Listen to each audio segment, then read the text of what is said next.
बागपत में चाय की चौपाल पर हम पहुंचे हैं। चाय के स्टॉल पर गर्म चाय की चुस्की के साथ यहाँ लोग पहुंचे हैं और ये अक्सर यहाँ चाय की प्याली के साथ चर्चा चुनावी चलती है। और क्या स्थिति है जनपद बागपत में, लोग क्या चाहते हैं, पश्चिमी उत्तर प्रदेश में क्या कंडीशन है, इस बारे में जानेंगे कि अब की बार जनता का क्या मूड है, क्या रुझान है।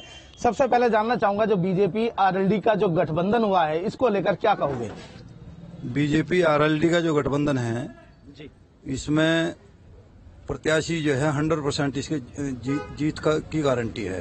अच्छा, आरएलडी पार्टी का जो गठबंधन है वो पिछली बार जो सपा पार्टी के साथ था, ऐसी क्या दिक्कत आई है, ऐसी क्या मजबूरी थी कि अब बीजेपी का दामन थामना पड़ा?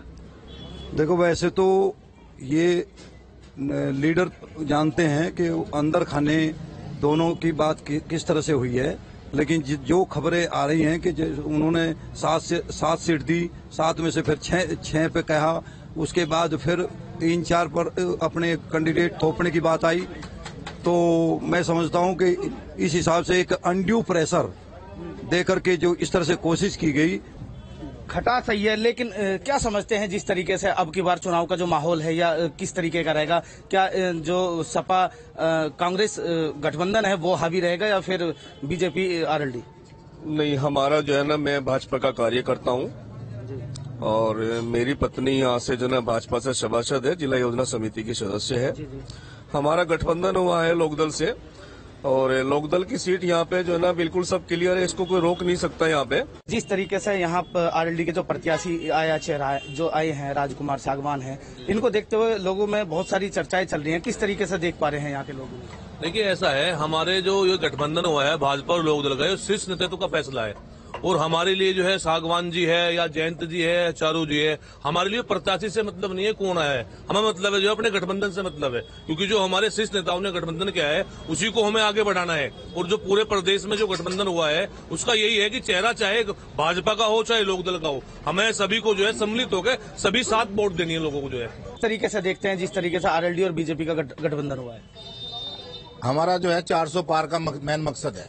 मोदी जी 400 पार करेंगे और प्रधानमंत्री बनेंगे, तीसरी बार हैट्रिक होगी। विकास का नाम, विकास के ऊपर। विपक्ष हमेशा मोदी जी को घेरता है, हर मामलों में घेरता है, कह रहे हैं इन्होंने किसी भी तरीके का युवाओं को रोजगार नहीं दिया, तमाम इस तरीके की बातें सामने आती है। ये सब युवाओं को तो रोजगार मिल रहा है, कौन बेरोजगार है? रोजगार मिला हुआ है, कंपनियां खोल रखी है, लोन दे रहे हैं, सब कुछ है, रोजगार मिल रहा है। व्यापार की जो नीति है वो ज्यादा देखी जा रही है। क्या समझते हैं जो सपा और कांग्रेस का जो गठबंधन है वो क्या बीजेपी और आरएलडी पर भारी पड़ेगा? पहली बात तो मैं ये कहूँगा, समाजवादी पार्टी का एक छोटा सा कार्यकर्ता हूँ मैं, जहाँ तक मेरी सोच है और मेरी समझ है, पहली बात तो ये धोखा है, हमारे साथ धोखा किया है।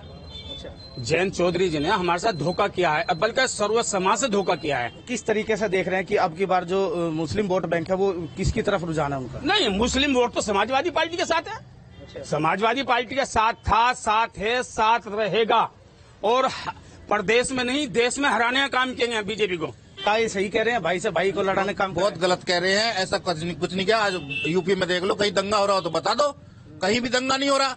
इनके राज्य में इतने दंगे हुए, बहुत ज्यादा दंगे हुए, मुजफ्फरनगर दंगा देख लो आप। अब पूरे देश में कोई दंगा ही नहीं है।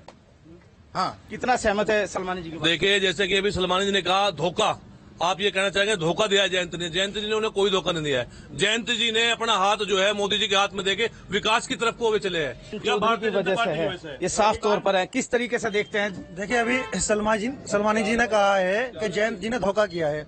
89 में क्या किया था मुलायम सिंह ने? चौधरी अजीत सिंह के सामने मुख्यमंत्री का इलेक्शन लड़ा था, उन्होंने धोखा दिया था। धन बल के जोर पे मुख्यमंत्री के पद को उन्होंने एक तरह से किडनैप किया था। ठीक है ना? तो ये तो धोखा तो जो है इनके रग रग में बसा हुआ है समाजवादी वालों की। धोखा वाली बात है। क्या देखते हैं युवा क्या चाहता है अब की बार? युवा अब की बार 400 पार का नारा लेकर चल रहा है और मोदी जी में विश्वास है और विकास की जो गंगा बह रही है उसके साथ में सारे युवा साथ में हैं और कोई भी इसमें संशय नहीं है कि बागपत क्षेत्र के क्या आपके पूरे पश्चिमी उत्तर प्रदेश में सारी की सारी सीटें भाजपा की आएंगी। गठबंधन जो बीजेपी का है उसको मजबूत बताया। क्या देखते हैं किस तरीके से अब की बार यहाँ का क्या जो एक दशक हो गया है बीजेपी के हाथ में सत्ता रही, क्या अब की बार परिवर्तन हो सकता है? परिवर्तन तो होगा, लेकिन हमारी एक बात समझ में नहीं आ रही। जयंत चौधरी ने कहा था मैं चवन्नी नहीं हूँ कि पलट जाऊंगा।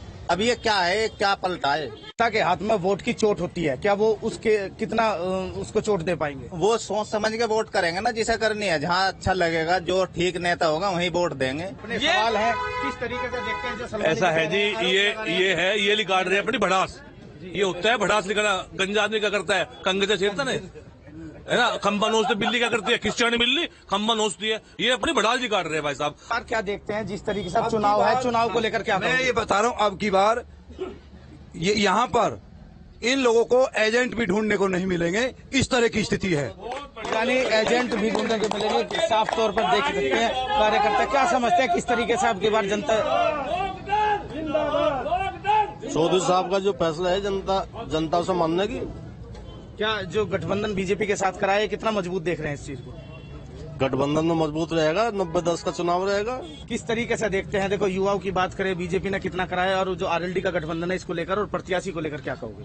देखिए, जहाँ तक प्रत्याशी की बात है, जो एक अंदाजा लगाया जा रहा था चौधरी साहब के लिए कि वो खुद ही चुनाव लड़ेंगे, उन्होंने के साफ निर्णय दे दिया है कि मुझे जो भी कार्य करना है राष्ट्रीय लोकदल के या भारत बागपत के लिए, जो भी कार्य करना है बिल्कुल निःसंकोच निष्पक्ष करना है। जब भी उन्होंने के ईमानदार छवि के जो प्रत्याशी हमारे बीच में उतारी है, बहुत ही अच्छा निर्णय उनका रहा है। स्थिति देखते हैं, क्या बीजेपी दोबारा से आएगी आरएलडी के गठबंधन की? बीजेपी आएगी भाई। मुख्य कारण क्या है? वो कहते हैं बीजेपी वालों ने तो रोजगार नहीं दिया युवाओं को। क्यों नहीं दिया रोजगार? बहुत रोजगार दिया। सब सही कर रहे हैं सर, जो अपने हिसाब में करे सब सही कर रहे हैं। रोजगार कोई बात नहीं, राम मंदिर बना दे वही बड़ी बात है हमारे लिए। देखने वाली बात होगी कि जिस तरीके से चुनाव की जो चर्चा है वो लगातार देखने को मिलेगी, क्योंकि जो चुनावी जो समीकरण है वो किसकी तरफ जाएंगे।